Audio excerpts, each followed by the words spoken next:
Local 4 News begins right now with a breaking news alert. That breaking news from the Frank Murphy Hall of Justice in Detroit, where a former state trooper is sentenced in connection to a teenager's death. How long Mark Besser will spend behind bars. Also breaking, legendary actress and singer Doris dies at 97 years old. We'll take a look back at her life and legacy.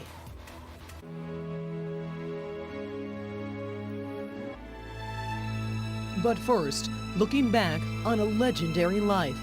Damon J. Keith was a federal judge of integrity, a man whose rulings championed equality and civil rights. In one of the federal judiciary's longest and most prolific careers, Judge Keith was a fountainhead of regional rulings with national implications. He attacked racial segregation in education, housing and employment, conservative efforts to limit African American voting, and after the terrorist attacks of September 11, 2001, secret hearings to deport hundreds of immigrants deemed suspicious. He had heart. After I cried, I realized, yes, he was 96 years old.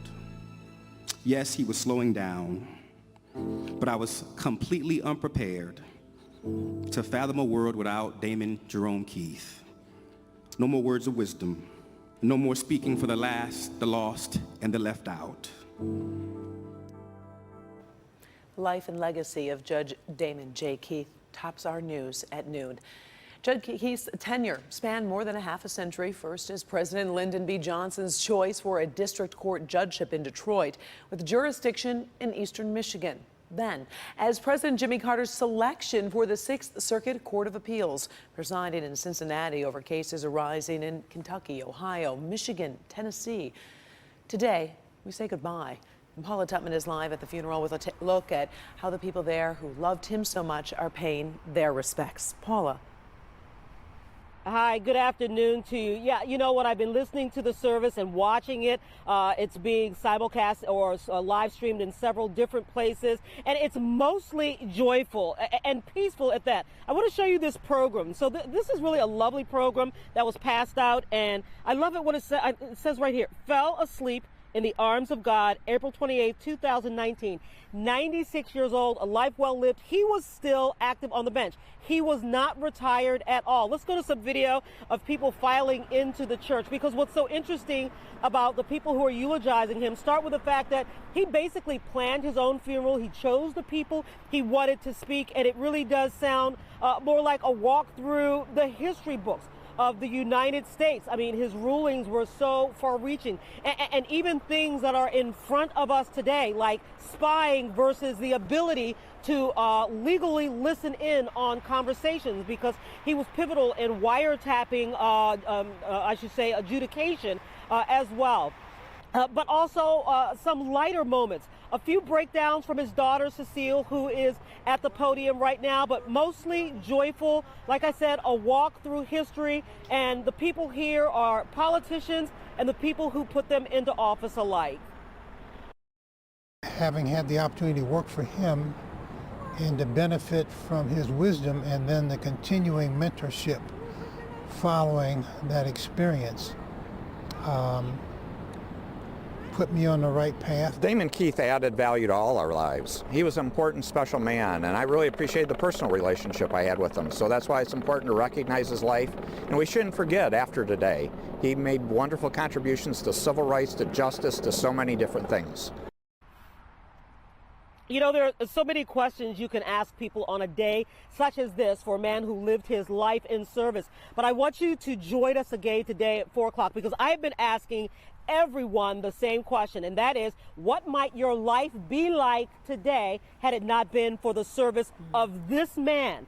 We get some fascinating answers, some interesting insight, including some insight from a woman who is the great-granddaughter of slaves. And so that is today at 4. But again, really a fascinating, mostly joyful celebration, a homegoing celebration that feels a lot like a history lesson in democracy. Karen? Most definitely. Truly a legendary life. Paula, thank you very much, and we do look forward to your reports on later editions of Local 4 News. It is a busy Monday afternoon. Breaking news out of Hollywood. That is where legendary singer and actress Doris Day has died. Day was arguably one of the top female box office stars in the 1950s and 60s, with hits including Calamity Jane and Pillow Talk. She got her start singing with big bands during World War II. She's best known for that song, Que Sera, Sera, which she performed in Alfred Hitchcock's The Man Who Knew Too Much. Day retired from acting back in the 70s and then went on to dedicate her life to animal activism. Doris Day was 97 years old. And breaking this noon, former Michigan State Police Trooper Mark Besser is sentenced. A jury found Besser guilty of involuntary manslaughter in connection to the death of Detroit teen Damon Grimes. That happened back in April. Grimes was killed when his ATV crashed into the back of a parked car. Police said Besser shocked Grimes with a taser during that high-speed chase while he was riding an ATV. Rod Maloney was in the courtroom, joins us now with a look at Besser's sentence. Rod. Yeah, it was 5 to 15 years, Karen, and that's above the guidelines, and that's noteworthy in this case because the guidelines called for a minimum of 19 months to 36 months, and instead the judge went 5 years to 15 years. And it was a highly emotional situation here in the courtroom today, and the judge basically saying that Besser was in the wrong, he was responsible for what he did, and now the sentence needs to be commensurate to what it is that he did, including making the job more difficult for other police officers on their job. She also said that she hopes this helps give the family some modicum of closure in the case. But let's hear from both the sister of Damon Grimes, who was the victim, the 15-year-old victim in this case, and also 46-year-old Mark Besser, former state trooper himself. To know we will never hear him laugh again. There will be no more hugs and kisses from him. The smile that was right out the room. We will never see him again. And I want the family to know, the Grimes family to know, I am sorry. I think about it every day. And if there were a time machine I could go, that I could jump into and go back and change that outcome, I would. And so there you heard Mark Besser apologizing to the family. He is now headed to the Department of Corrections. He's been in jail for 63 days now since the trial. He will serve 5 years, and that 5 years is the minimum, and then he is eligible for parole. But then we'll have to see thereafter whether he is allowed out of prison anything earlier than that 15 years. So highly emotional situation. We'll have more coming up on Local 4 News at 5. Reporting live downtown, Rod Maloney, Local 4. All right. Thank you very much, Rod. Let's switch gears a bit. It is Weatherfest at the Southfield Library today, where our meteorologists are giving kids a hands-on experience in their field. And as we see, Brandon Rue is in the middle of all of that fun. How's it going out there, Brandon? It is a great turnout here at the Southfield Public Library. It is all about the kids, and boy, the kids are here having a good time. We're going to show you about their activities and expectations in just a minute.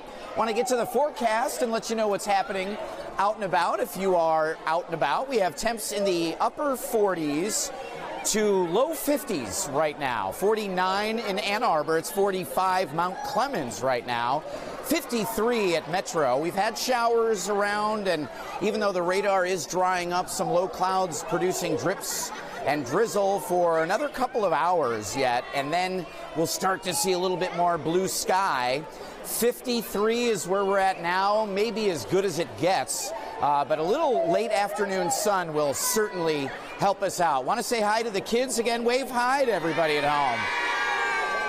So the National Weather Service, local forecasters, emergency managing crews are all here, hands-on teaching the kids. And Karen will have more from the Southfield Public Library and Weatherfest coming up. All right, thank you, Brandon. Great to see all those kids' smiles. All right, we're back to our breaking news. As we said, it is a busy day. This time, breaking sports news this noon. University of Michigan basketball coach John Beilein is leaving to coach the Cleveland Cavaliers. Moments ago, Beilein tweeted a statement saying, "Thanks to everyone at the University of Michigan for their incredible support these last 12 years. Our fans, alums, leaders, players, and students are amazing. It has been a heck of a ride, and I hope you enjoyed our teams and staff as much as I did. Go Blue forever." Jason Goldthorpe live in Ann Arbor with a look at how fans are reacting to the news. Hey, Jason. As you might expect, Karen, it's been described a lot of different ways today, whether you heard it on Sports Talk Radio or got a push alert on your phone, but like a gut punch to the fans and maybe a huge setback for the program.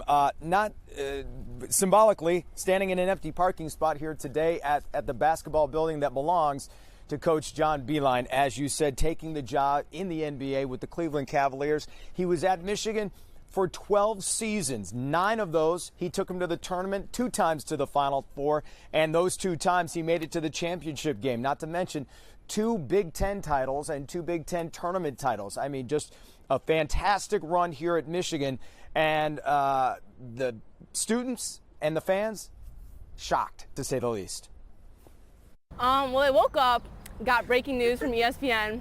Not a fan. We don't like talking about it. We're already losing like 3 players on the Michigan basketball team. Now he wants to leave. I mean, this is like devastating for the program. Yeah, honestly, I don't know what I'm going to do next year. Like season tickets, I don't know this year. Yeah, that was kind of the general sentiment. Now, if you've been following the story all morning, it had been reported in different areas that Coach Beilein met with his team early this morning. Well, we just ran into a player moments ago who said he had not met with Coach. That was actually planned for this afternoon, so we'll see what happens there. We've seen a couple coaches go into the building, just stunned. You can see it on their faces. We'll be following all of that, and here's some also more reactions to Coach Beilein leaving the University of Michigan for the NBA's Cleveland Cavaliers. Karen? News out of Ann Arbor. All right, thank you, Jason. Still to come, stocks plunge as the trade war between U.S. and China escalates. What China did, that is rattling the market today.